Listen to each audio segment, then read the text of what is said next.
السلام علیکم ورحمۃ اللہ وبرکاتہ۔ مولانا مفتی شفیع نقشبندی صاحب سے ایک ادباً گزارش کرتا ہوں کہ ایک سوال آیا ہے، تقریر اور امامت کیا حافظ قرآن کرنا چاہیے یا عالم دین؟ سماعت فرمائیے۔ السلام علیکم ورحمۃ اللہ وبرکاتہ۔ وعلیکم السلام ورحمۃ اللہ۔ یہ ناچیز حقیر و فقیر محمد شفیع نقشبندی القادری، کامل حدیث، جامع نظامیہ و خلیفہ جمیع سلاسل، متوطن شہر ہاسپیٹ، ضلع بلاری، کرناٹک۔ میں آپ تمام حضرات کا تہ دل سے استقبال کرتا ہوں کہ آپ ہمارے یوٹیوب چینل انوار الاسلام میں تشریف لائیں۔ آپ سے گزارش کرتا ہوں کہ ہمارے چینل انوار اسلام کو سبسکرائب کیجئے اور بیل آئیکن بٹن دبائیے اور دوسروں تک خوب زیادہ سے زیادہ شیئر کریں تاکہ دوسروں تک حق بات کو ہم پہنچا سکیں۔ الحمدللہ رب العالمین والصلاة والسلام علی سید الانبیاء والمرسلین وعلی آلہ الطیبین الطاہرین وعلی اصحاب الہادین المہدیین، اما بعد۔ قال اللہ تبارک و تعالی فی القرآن المجید والفرقان الحمید، قل هل يستوي الذين يعلمون والذين لا يعلمون، صدق الله المولانا العظيم وبلغنا رسوله النبي الأمين الكريم ونحن على ذلك لمن الشاهدين والشاكرين والحمد لله رب العالمين۔ عزیزان گرامی، جیسا کہ سائل نے ابھی ایک بہترین سے بہترین سوال کیا، کیا تقریر، واعظ بیان حافظ قرآن کرنا چاہیے یا عالم دین، اور مساجد میں امامت یا صرف حافظ قرآن کرنی چاہیے یا عالم دین کرنا چاہیے؟ یہ سوال انہوں نے بہترین سوال کیا۔ آئیے عزیزان گرامی، میں آپ کو اس سوال کا جواب قرآن حدیث کی روشنی میں دینے کی کوشش کرتا ہوں۔ آپ غور سے سنیں اور سمجھنے کی کوشش کریں، جو حق سمجھ میں آئے اس حق کو آپ ماننے کی کوشش کیجیے۔ آئیے عزیزان گرامی، جیسا کہ آج کل مساجد میں یہ دیکھا جا رہا ہے اور ہندوستان کے کئی ایسے مقامات پر یہ بھی دیکھنے میں آتا ہے، جو عالم نہیں ہے، جو مدارس میں علم دین حاصل نہیں کیا، ایسے حضرات بھی بہت زیادہ تقریریں کر رہے ہیں اور بڑے بڑے اسٹیجوں میں ان کو حضرت علامہ کے نام سے یاد کیا جا رہا ہے اور علامہ کا لقب دیا جا رہا ہے۔ تو عوام الناس یہ نہیں جانتی کہ کون عالم ہے اور کون عالم نہیں ہے، لہذا جو عالم نہیں ہے اس کو عالم کہنا بھی شرعاً جائز نہیں ہے، بالکل بہت بڑی غلطی کی بات ہے۔ جب عالم نہیں کہہ سکتے تو حضرت علامہ بھی کہنا بالکل ناجائز ہے۔ آئیے عزیزان گرامی، حافظ قرآن اور عالم دین میں فرق آپ کو میں بتانا چاہتا ہوں، غور سے سنیے، ادھر دیکھیے۔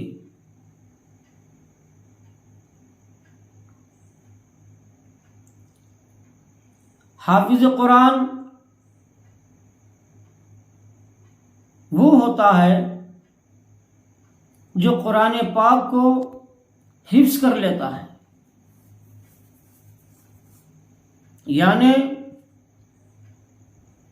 بغیر دیکھے وہ قرآن شریف کو پڑھنے کی پریکٹس کر لیتا ہے۔ 6666 آیتیں قرآن پاک میں موجود ہیں، ہر آیت کو یاد کر لیتا ہے اور بغیر دیکھے پڑھ سکتا ہے۔ لیکن حافظ قرآن تو قرآن پڑھ سکتا ہے، مگر قرآن میں جو اللہ نے جو باتیں لکھا ہے، جو فرمایا ہے، اس فرمان کو سمجھ نہیں سکتا۔ اس کلام کے ترجمے کو جان نہیں سکتا، اللہ تعالیٰ قرآن میں کیا کہنا چاہ رہا ہے اس کا علم نہیں ہوتا، جب علم نہیں ہے تو اس کو عالم نہیں کہہ سکتے، مگر عالم دین اس کو کہتے ہیں قرآن پاک کے ایک ایک حرف، ایک ایک لفظ کا ترجمہ اور معنی اور میننگ اچھی طرح سے جانتا ہے اور خوب سمجھتا ہے، بلکہ قرآن پاک کی تفسیر کو بھی جانتا ہے۔ اور دنیا میں جو ٹاپ کے سب سے مشہور جو احادیث ہے، صحیح بخاری، صحیح مسلم، ترمذی شریف، ابو داؤد، نسائی شریف، دیگر جتنے بھی احادیث ہیں جو عربی لینگویج میں ہیں، جو عربی زبان میں ہے، ان تمام احادیث کو اچھی طرح سے جانتا ہے۔ آقا صلی اللہ علیہ وسلم کے فرمان کا مطلب کیا ہے، اس کا صحیح معنی کیا ہے، جو جانتا ہے اس کو عالم دین کہتے ہیں۔ تو چونکہ عالم دین کافی برسوں کے بعد وہ عالم بنتا ہے، کافی بڑی محنتوں کے بعد وہ عالم دین بنتا ہے۔ تو دوستو عزیزان گرامی، تو اب آئیے اللہ تعالیٰ قرآن پاک میں کیا ارشاد فرماتا ہے، قُلْ هَلْ يَسْتَوِي الَّذِينَ يَعْلَمُونَ وَالَّذِينَ لَا يَعْلَمُونَ۔ اے رسول، آپ اپنی زبان مبارک سے کہیے، آپ ارشاد فرمائیے، هَلْ يَسْتَوِي الَّذِينَ يَعْلَمُونَ وَالَّذِينَ لَا يَعْلَمُونَ۔ آپ پوچھیے لوگوں سے، کہیے آپ، کیا علم حاصل کرنے والے عالم، علم والے، اور جو علم حاصل نہیں کرتے، جس کو علم حاصل نہیں ہے، کیا وہ دونوں مرتبے میں برابر ہو سکتے؟ کیا دونوں یکساں ہو سکتے؟ تو اللہ تبارک و تعالیٰ فرماتا ہے کہ دونوں ایک نہیں ہو سکتے۔ جو علم والے ہیں ان کا مرتبہ کافی بڑا ہے، لہذا واضح بیان تقریر عالم کا ہونا چاہیے، غیر عالم کا بیان نہیں ہونی چاہیے۔ ہاں، جہاں عالم دین نہیں ہے وہاں اگر حافظ قرآن اگر تقریر کرنا چاہتے ہیں تو وہ تقریر کر سکتے ہیں، جہاں عالم دین نہ ہو وہاں کسی مسجد میں امامت کر سکتے ہیں۔ جتنے مساجد کے کمیٹیاں ہیں ان کمیٹی والوں سے میں گزارش کرتا ہوں کہ کسی اچھے باعمل عالم دین کو رکھیے، عمل والے ہوں اور متقی ہوں، ایسے عالم دین کو رکھنی چاہیے۔ کیوں؟ ایسا تو اگر حافظ قرآن امامت کر لیں تو کر سکتے ہیں، جائز ہے، ناجائز تو نہیں ہے، مگر سب سے زیادہ حقدار کون؟ عالم دین، عالم دین ہے۔ اس لیے کہ بڑے بڑے علماء اہل سنت والجماعت جتنے بھی ہیں، ان تمام اہل سنت والجماعت کے بڑے بڑے علماء نے غیر عالم کو بیان کرنے کو حرام قرار دیا ہے، حرام کا فتویٰ دیا ہے۔ جو عالم نہیں ہے اس کو بیان کرنا حرام ہے۔ تو لہٰذا مساجد میں جمعہ کا خطبہ، جمعہ کا جو بیان ہوتا تو وہ بھی تو بیان ہے۔ تو حافظ قرآن عالم نہیں ہوتا، ہاں وہ امام خوش نصیب ہے، وہ مقرر خوش نصیب ہے، حافظ قرآن بھی ہے اور عالم دین بھی ہے، تو اس سے بڑھ کر اور خوش نصیب امام کیا ہو سکتا ہے؟ آج کل یہ دیکھا جا رہا ہے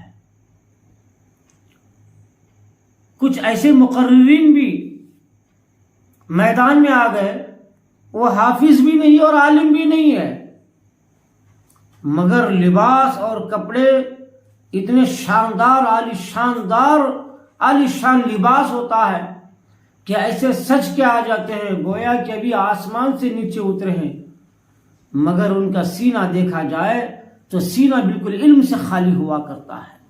ایسے لوگوں کو بھی حضرت علامہ کہا جا رہا ہے اور پوسٹروں میں بڑے بڑے القابوں کے ساتھ ان کو یاد کیا جاتا ہے، اور بڑے بڑے علماؤں کے موجودگی میں ان کا بیان رکھا جاتا ہے۔ یہاں تک کہ دیکھنے میں یہ آتا ہے علماء موجود ہیں، علم والے علماء موجود ہیں، مگر ان کی تقریر نہیں کراتے، بلکہ علماء کی موجودگی میں حافظ قرآن کی تقریر کراتے ہیں، جبکہ وہ عالم نہیں۔ تو علماء کی موجودگی میں، علماء ہوتے ہوئے جو حافظ قرآن سے تقریر کراتے ہیں، تو کرانے والوں سے پوچھئے کہ علماء اہل سنت نے غیر عالم کو بیان کرنا حرام قرار دیا نہیں دیا؟ غیر عالم کو بیان کرنا حرام کا فتویٰ دیا یا نہیں دیا؟ تو حافظ تو عالم نہیں ہے، جب عالم نہیں تو غیر عالم ہوا، جب غیر عالم کا بیان کرنا تو بالکل ناجائز ہوا، وہ بھی علماء کی موجودگی میں۔ ہاں یہ اور بات ہے، جب علماء نہیں ہے تو پھر آپ تقریر کرا سکتے ہیں، آپ اور امامت بھی کروا سکتے ہیں۔ لہٰذا جتنے جلسے جلوس کرانے والے ہیں اور مساجد میں جتنے کمیٹیاں ہیں، ان کو چاہیے کہ وہ عالم دین کو امامت کے لیے رکھا کرے تو بہتر ہے، چونکہ عالم دین قرآن کی ایک ایک آیت کا صحیح معنی مفہوم جانتا ہے۔ ایک لفظ کے 7 معنی آتے ہیں تو 7 معنوں کو بھی عالم دین جانتا ہے، مگر حافظ قرآن ایک معنی بھی نہیں جان سکتا۔ اگر یقین نہیں آ رہا ہے تو جو صرف حافظ قرآن ہے، جاؤ ان کے پاس حدیث بخاری، حدیث مسلم شریف یا قرآن شریف کا کوئی ایک پارہ دے دو، یا 6666 آیتوں میں کوئی ایک آیت دے دو اور کہو کہ حافظ صاحب اس کا ترجمہ بتائیے آپ، تو آپ دیکھیں گے وہ ترجمہ نہیں بتا سکتے کیونکہ علم نہیں، تو مجبوراً ترجمے والی قرآن نکالیں گے اور ترجمہ دیکھ کے بتائیں گے۔ جو ترجمہ دیکھ کے جو ترجمہ بتاتے ہیں وہ عالم کا کام نہیں ہے، وہ غیر عالم ہے، وہ حافظ ہے۔ تو معلوم یہ ہوا عزیزان گرامی، آج کل بہت سے حفاظوں کو 10 سال 20 سال تک مسجدوں میں رکھا گیا، تو بتائیے آپ جمعہ میں وہ کیا بیان کریں گے؟ قرآن کی کس آیت کا ترجمہ بتائیں گے؟ بیان کا مطلب کیا ہوتا ہے؟ کیا قصے کہانیاں بتا کر کے اپنی تقریر کو ختم کرنا ہوتا ہے؟ ہرگز نہیں۔ تقریر و واعظ بیان کا مقصد قصے کہانی بتانا نہیں ہے، بلکہ قرآن پاک کا ترجمہ، قرآن پاک کا مفہوم، معنی مفہوم بتانا ضروری ہے۔ جب وہ جانتا نہیں تو کیا بتائیں گے؟ تو عزیزان گرامی، خیر چلیے، حافظ قرآن تو کافی بڑی فضیلت ہے ان کی، ماشاءاللہ۔ اللہ رب العزت کے نزدیک حافظ قرآن کا بہت بڑا مرتبہ ہے، ایسا نہیں ہے کہ ان کا چھوٹا مرتبہ ہے، بالکل الحمدللہ بہت بڑا مرتبہ ہے، اس لیے کہ اپنے سینے میں قرآن پاک کو محفوظ کر لیا ہے، حفظ کر کے اپنے سینے میں محفوظ کر لیا ہے، تو وہ سینہ کتنا خوش نصیب ہوگا جس کے سینے میں قرآن ہوگا۔ اسی لیے میں یہ گزارش کرتا ہوں کہ حافظ قرآن کی بہت عزت کیا کرے، حافظ قرآن کا بہت ادب احترام کیا کرے۔ جب کبھی حافظ قرآن سے بات چیت کرے تو بالکل ادب سے بات کریں اور بڑی محبت، تعظیم و تکریم کے ساتھ بات کریں، اس لیے کہ ان کے سینے میں قرآن مجید ہے۔ اگر ان سے کچھ غلطی بھی اگر ہو جائے تو ادب سے ان کی اصلاح کرنی چاہیے، ان سے ادب سے پیش آنی چاہیے، بدتمیزی سے نہیں پیش آنی چاہیے، ان کی بے ادبی نہیں کرنی چاہیے۔ اگر تم بے ادبی بدتمیزی سے پیش آئیں گے علماء اور حفاظ کے ساتھ، اگر ان سے دل سے اگر کوئی بد دعا نکل جائے تو پھر وہ بد دعا خالی نہیں ہوتی بلکہ اللہ کی بارگاہ میں قبول ہو جائے گی، اس لیے کہ ان کے سینے میں قرآن پاک موجود ہے۔ تو اس لیے جب کبھی علماء اور حافظ قرآن سے جب تم بات چیت کریں تو ادب سے بات کریں، ان کی تعظیم کریں، ان کی عزت بجا لائیں۔ آئیے عزیزان گرامی، میں آپ کو چند اور ضروری باتیں آپ کو میں بتا کے اپنی بات کو میں ختم کر دیتا ہوں۔ کچھ ایسے بھی علماء کے نام سے مشہور ہیں، صرف یہ لباس اور یہ کپڑے عالم کے ہیں مگر وہ عالم نہیں ہوتے۔ جب کبھی کسی مسجد میں یا کسی واعظ بیان کے لیے اگر بلایا جائے تو ان کی علمی قابلیت جس کے پاس زیادہ ہے ان کو بلایا کرے، یا امامت میں رکھیں تو ان کی پہلے ڈگری اور سند پوچھے کہ آپ کہاں تک علم حاصل کیے ہیں، کتنے سال تک کیے ہیں۔ ورنہ ہم نے دیکھا ہے کئی مساجد میں جھوٹ بولا گیا ہے کہ ہم عالم ہیں، حالانکہ عالم کچھ بھی نہیں ہے۔ LKG UKG پڑھ لیتے ہیں، 1-2 سال پڑھ لیتے ہیں اور آ جاتے ہیں امامت کے لیے، کما کھانے کے لیے. تو امامت کما کھانے کا ایک کمائی کا اڈا نہیں ہے، کمائی کا دھندا نہیں ہے، بلکہ یہ امامت یہ سنت کبریائی ہے. رسول پاک علیہ الصلاۃ والتسلیم کو یہ امامت سونپا گیا، اسی لیے یہ عہدہ، امامت کا عہدہ بہت اعلیٰ عہدہ ہے، بہت اعلیٰ مقام ہے امامت کا. لہذا کسی غیر عالم کو عالم نہ کہیں اور کسی غیر عالم کو عالم سمجھ کر اس کی امامت کا رکھنا بالکل یہ ناجائز ہے. میں اللہ تبارک و تعالیٰ سے میں دعا کرتا ہوں کہ مولا پروردگارہ اپنے حبیب پاک صلی اللہ علیہ وسلم کی صدقۃ فعل میں مولا ہم کو حق سمجھنے اور حق بولنے اور حق کو ماننے اور حق پر عمل کرنے کی توفیق عطا فرمائے.